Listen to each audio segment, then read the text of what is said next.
Another important provision of the recording artist agreement is the provision dealing with advances. What are advances? Well, advances are advance payment of royalties, and record companies advance royalties for a number of reasons, primarily to record the album.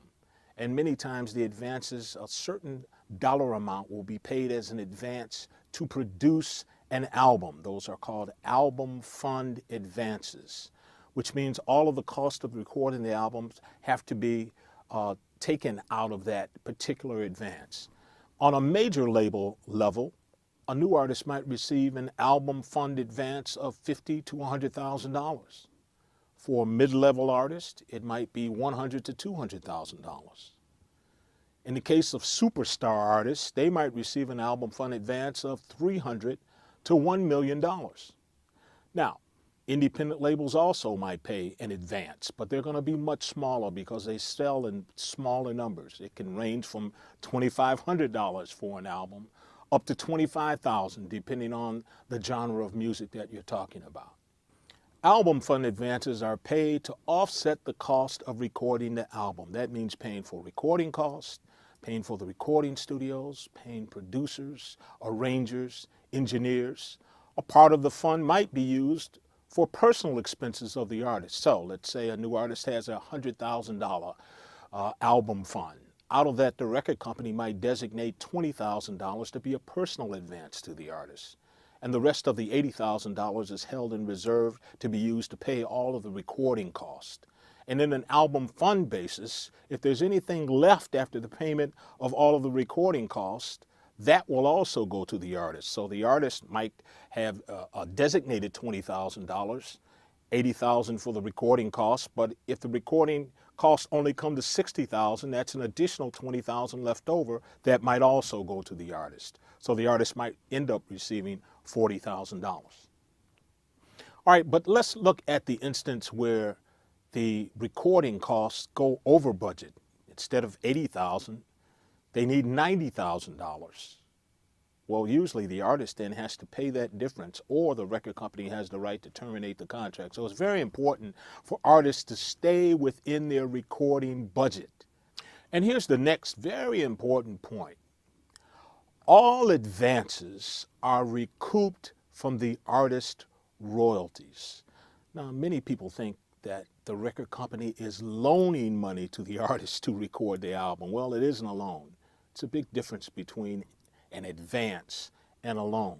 Why? In a loan with the bank, if you buy a house, the bank is going to give you a mortgage and they're going to secure it against that house. If you don't pay the money back, the bank can sue you personally.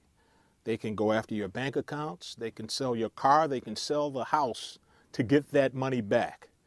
That isn't the case in a recording agreement where advances are made to the artist. The only way the record company can recoup that investment is to sell more records, because that's only recoupable from the artist royalties.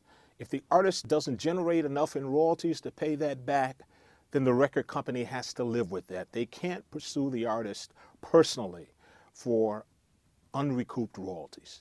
I was told when I first started practicing law that it's important to get as big of an advance on royalties as possible. And at that time, people told me that if you don't get the money up front, it's unlikely that you're going to see it on the back end. And as time went on, and over the past 20 or 30 years, I've really seen that to be the case. It's more important now than ever for artists to try to get an advance up front, because unfortunately, it's unlikely that they're going to be in a position of recouping all of the cost. Why do I say that? Well, in addition to the album fund advances to produce the album, over the course of the last 20 or 30 years, record companies have added other costs that they consider to be advances against the artist royalties. What are those costs? One are video costs. The cost of producing videos are considered advances against the artist royalties. If your contract is well negotiated by your attorney, only 50% of video costs will be recoupable from your artist royalties. 50% of your video cost recoupable from artist royalties. Companies will try to recoup 100%, but sometimes if you fight them on that point, they will agree to only recoup 50% of video costs. Why is that important? Well, it's very important because videos are pretty expensive. At one time, back in the 90s, some of the top video producers would charge $1 million in a fund to produce one video. Now, those costs have come down dramatically now, but a good video is probably at least going to cost you $50,000 or more. And you'll find for each album, artists will produce maybe 3 or 4 videos for 3 or 4 singles. So those video costs can be substantial. So video costs are now recoupable from artist royalties. Here's another point. Independent promotion costs. Independent promotion costs are also recoupable from artist royalties. What are independent promotion costs? Well, independent promoters are people that have special relationships with radio programmers. And although the internet is really taking off and YouTube and viral sensations are creating a new wave of promotion in the music industry, radio, terrestrial radio is still a very, very important part of the promotion mix. So it's very important for record companies to be able to hire these independent promoters who have special relationships with radio programmers to have the singles played. Now, the cost of paying these independent promoters is pretty substantial. It can range anywhere from $50,000 to $300,000 per single. So that's a very expensive cost. Let's say it's $50,000 per single. And let's say that an artist has a video that costs $50,000. Usually independent promotion costs, if you press the record company, can be recouped only at a 50% rate. So you want to try to get your video and independent promotion costs recoupable at a 50% rate, not a 100% rate.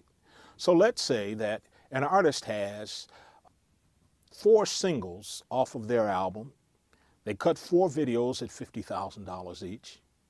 For each single, an independent promoter is hired at $50,000 per single. So you have $400,000 in cost.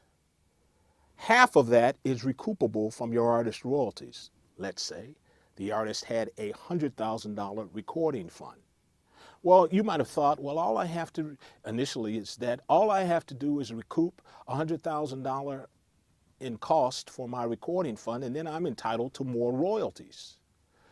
But you have to also factor in the video cost and the independent promotion cost. So you've got another $200,000 on top of that. So now you have $300,000 that you have to recoup. So you can see it becomes pretty difficult for artists to be able to generate royalties beyond that initial advance. But let's look at the instance of a small independent label that you've signed with, and maybe your recording fund is only $25,000. And your video cost might be $2,500 per video. And you might produce 4 videos, and the independent promotion cost will be much smaller. They might be $2,500 per single as well. So that's an additional $20,000 on top of the $25,000 recording fund. Here's the thing with independent labels. Remember how I talked about sometimes independent labels enter into 50-50 profit sharing relationships with their artists? But when they enter into that 50-50 profit sharing artist, they recoup all of the costs, not 50% of the costs like major labels do for video cost and independent promotion cost. All of those costs have to be recouped before you get to the 50-50 split. So in today's music industry, it's kind of tough for an artist to ever be in a totally recouped position to be entitled to royalties beyond the initial advance. And here's usually how it works. If you're unrecouped after the first album, whether or not you're on a major label or an independent label, but you've sold a significant number of copies, Usually the label is going to want to pick up the option for the next album, at which point you're entitled to an additional advance for the production of that album. So even though that unrecouped account will transfer over to the second album, that's called cross-collateralization, from one album to the next, the artist still would have made money from that advance for the second album. And most artists now generate royalties through advances. And trust me, if you sold a significant amount of albums for your first album, your attorney is going to be on the line to the business affairs person at the record company arguing for a renegotiated higher advance for the second album. And that's why I say that it's important to get as much as you can up front. That theory is still true. It was true 30 years ago, and it's still true today.